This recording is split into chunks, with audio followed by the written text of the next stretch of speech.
একটা তাপবিদ্যুৎ কেন্দ্র বিশাল জায়গা নিয়ে ছড়িয়ে থাকে, প্রায় 3 থেকে 4 স্কোয়ার কিলোমিটার। আর এই জায়গা বিভিন্ন পার্টে ভাগ করা থাকে। কয়লা বিদ্যুৎ কেন্দ্রে বিদ্যুৎ উৎপাদনে প্রচুর পরিমাণে কয়লা ব্যবহার করতে হয়। তাপবিদ্যুৎ কেন্দ্রে কয়লা শেষ হয়ে গেলে বিদ্যুৎ উৎপাদন বন্ধ হয়ে যাবে, তাই এখানে 1 মাস থেকে 45 দিনের কয়লার স্টক করে রাখা হয়, যেটা প্রায় 1 থেকে 1.5 মিলিয়ন টন। কয়লা বিদ্যুৎ কেন্দ্রের যেখানে কয়লা স্টক করে রাখা হয় সেই জায়গাকে কোল ইয়ার্ড বলা হয়। এটা বিশাল বড় জায়গা, পুরো একটি ট্রেন এর ভিতর প্রবেশ করে, কারণ অধিকাংশ বিদ্যুৎ কেন্দ্রের কয়লা ট্রেনের সাহায্যে আসে। তারপর কয়লাগুলোকে আনলোড করে কোল ইয়ার্ডে স্টক করে রাখা হয়। কয়লা যখন আসে তখন এক একটা কয়লা এক এক সাইজের হয়ে থাকে, কোনোটা ছোট আবার কোনোটা বড়। এই জন্য এই কয়লাগুলোকে ক্রাশ মেশিনের মধ্যে পাঠিয়ে ছোট ছোট করে ভেঙে নেওয়া হয়। তারপর ওই ছোট ছোট কয়লাগুলোকে পাউডারে পরিণত করার জন্য বল মিল নামক একটি মিলে প্রবেশ করানো হয়। এখানে ওই কয়লাগুলো একেবারে পাউডার মতো হয়ে যায়। এগুলো এতটা সূক্ষ্ম হয় যেমনটা আমরা পাউডার মুখে লাগাই। কয়লাগুলো এতটা মিহি করা হয় যেন কয়লা সম্পূর্ণরূপে জ্বলতে পারে, আর এতে ছাইও কম উৎপন্ন হয়। আমরা যদি একটু লক্ষ্য করি, যখন বড় বড় কাঠকে পোড়ানো হয় তখন অনেক বেশি ছাই উৎপন্ন হয়, কিন্তু ওই কাঠকে গুঁড়ো গুঁড়ো করে পোড়ানো হলে তাতে অনেক কম ছাই উৎপন্ন হয়, আর এতে কয়লাগুলো ভালোভাবে জ্বলে যায় এবং কয়লা নষ্ট কম হয়। এরপর ওই কয়লার ডাস্ট চলে যায় বয়লার মেশিনে, যেখানে সব সময় আগুন জ্বলে। আগুন সবসময় জ্বালে রাখার জন্যই কয়লা ব্যবহার করা হয়। বয়লারের মধ্যে উপরে সরু সরু পাইপের মধ্যে পানি থাকে, আর বয়লারের প্রধান কাজ হচ্ছে পানিকে গরম করে পানিকে বাষ্পে পরিণত করা। এর মধ্যে যখন কয়লা পুড়ে এতে 2 রকমের ছাই উৎপন্ন হয়। একটা ছাই ভারী হয়, যেটা বয়লারের নিচে জমা হয়, এবং আরেকটা ছাই পাতলা হয়, যেটাকে আমরা ফ্লাইং অ্যাশ বলি, যেটা বয়লারের সরু সরু লম্বা চিমনি দিয়ে বাহিরে বেরিয়ে যায়। ভারী ছাই সিমেন্ট কোম্পানিতে পাঠিয়ে দেওয়া হয়, কারণ সিমেন্ট তৈরি করতে এই ছাই কাজে লাগে। যে ছাই উড়ে বাহিরে যায় সেটা পরিবেশের অনেক ক্ষতি করে থাকে।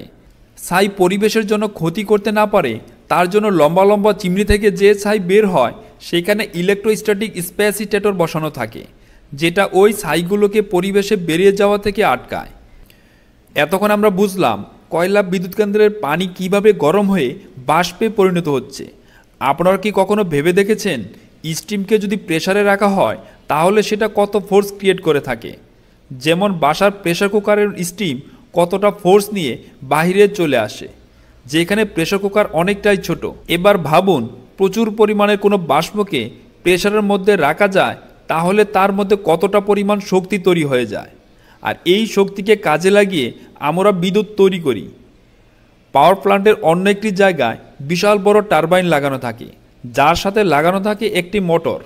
একটা জিনিস জানতে পারেন, বিদ্যুৎ যদি প্রয়োগ করা যায় তাহলে কোনো মোটর ঘুরে, কিন্তু ওই মোটরকে যদি উল্টো দিকে ঘোরানো যায় তাহলে বিদ্যুৎ তৈরি হয়, ঠিক যেভাবে জেনারেটর কাজ করে। এবার বয়লারে যে বাষ্প তৈরি করা হয়েছে সেই বাষ্পটাকে টারবাইনের মধ্যে খুব প্রেসারে প্রয়োগ করা হয়, যার ফলে টারবাইনটা খুব দ্রুত গতিতে ঘুরতে থাকে। সেই সাথে মোটরটিও ঘুরে। মোটর প্রায় 3000 আরপিএমে ঘুরে থাকে এবং উৎপন্ন করে বিদ্যুৎ। এখন এইখান থেকে যে বিদ্যুৎ উৎপাদন হয় সেটা চলে যায় একটি ট্রান্সফরমারে। এই ট্রান্সফরমার স্টেপ আপ ট্রান্সফরমারের হয়ে থাকে, যেটা উৎপন্ন হওয়া বিদ্যুৎটাকে দূর পর্যন্ত পাঠানোর জন্য ভোল্টেজ বাড়িয়ে দেয়, এবং এই ভোল্টেজের পরিমাণ প্রায় 2,20,000 ভোল্ট, যেটা বিদ্যুৎ তারের মধ্য দিয়ে বিভিন্ন এলাকায় পৌঁছে যায়। এবং যে এলাকায় বিদ্যুৎ পাঠানোর দরকার হয় সেখানে স্টেপ ডাউন ট্রান্সফরমার লাগিয়ে ওই ভোল্টেজকে কমিয়ে বিদ্যুৎটাকে এলাকায় সাপ্লাই দেওয়া হয়।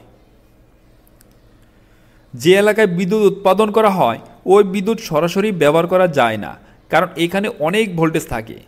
এখানে আরেকটা জিনিস জানার আছে, যে বাষ্পটার সাহায্যে টারবাইনটা ঘোরালাম সেই বাষ্পটা আসলে কোথায় যায়? আসলে টারবাইনের নিচে একটা ওয়াটার চেম্বার থাকে। বাষ্পটা টারবাইনের মধ্যে ঘুরতে ঘুরতে ঠান্ডা হয়ে যায় এবং সেটা পানিতে পরিণত হয়ে এই চেম্বারে জমা হয়, যেটাকে পুনরায় বয়লারের মধ্যে পাঠিয়ে আবার ব্যবহার করা হয়, মানে আবার গরম করে বাষ্পে পরিণত করা হয়। বাষ্পকে ব্যবহার করার পরে সেটাকে ঠান্ডা করতে হয়। এর জন্য কয়লা বিদ্যুৎ কেন্দ্রের মধ্যে বড় বড় চোঙ্গার মতো একাধিক কুলিং টাওয়ার লাগানো থাকে। কুলিং টাওয়ারের কাজ হচ্ছে বাষ্পকে ঠান্ডা করে পানিতে পরিণত করা। কিন্তু সম্পূর্ণ বাষ্পকে পানিতে পরিণত করা সম্ভব হয় না, তাই কিছু বাষ্প উড়ে যায়।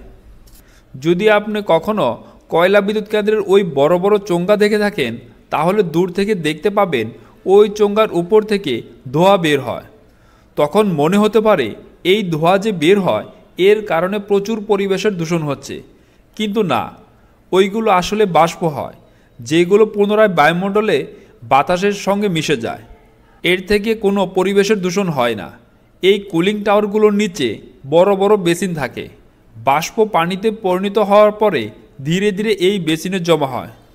একটা বিষয় অবশ্যই লক্ষ্য করেছেন, তাপবিদ্যুৎ কেন্দ্র বড় বড় জলাশয়ের ধারে তৈরি করা হয়, কারণ তাপবিদ্যুৎ কেন্দ্রের জন্য প্রচুর পানির দরকার হয়। যদিও এই পানিকে সরাসরি তাপবিদ্যুৎ কেন্দ্রে ব্যবহার করা হয় না, পানিকে পাম্পের সাহায্যে তুলে বিদ্যুৎ কেন্দ্রের নিজস্ব রিজার্ভয়ার বা জলাশয়ের মধ্যে স্টোর করে রাখা হয়। তারপর ওই পানির দূষিত পদার্থ এবং মিনারেলগুলোকে বের করে নেওয়া হয়, যাতে জলের মধ্যে H2O ছাড়া অন্য কোনো ম্যাটেরিয়াল না থাকে। পরে এই জলকে পাইপের মাধ্যমে বয়লারে প্রেরণ করা হয়। বয়লার পুনরায় এই পানিকে গরম করে বাষ্প তৈরি করে। সেই বাষ্পকে টারবাইনে পাঠিয়ে টারবাইনকে ক্রমাগত ঘোরাতে থাকে এবং বিদ্যুৎ তৈরি হতে থাকে। আর এই সিস্টেম ক্রমাগতভাবে চলতে থাকে। তো ধন্যবাদ সবাইকে আমাদের ভিডিওটি শেষ পর্যন্ত দেখার জন্য। নতুন ভিডিও পেতে আমাদের চ্যানেলটি সাবস্ক্রাইব করে পাশে থাকুন।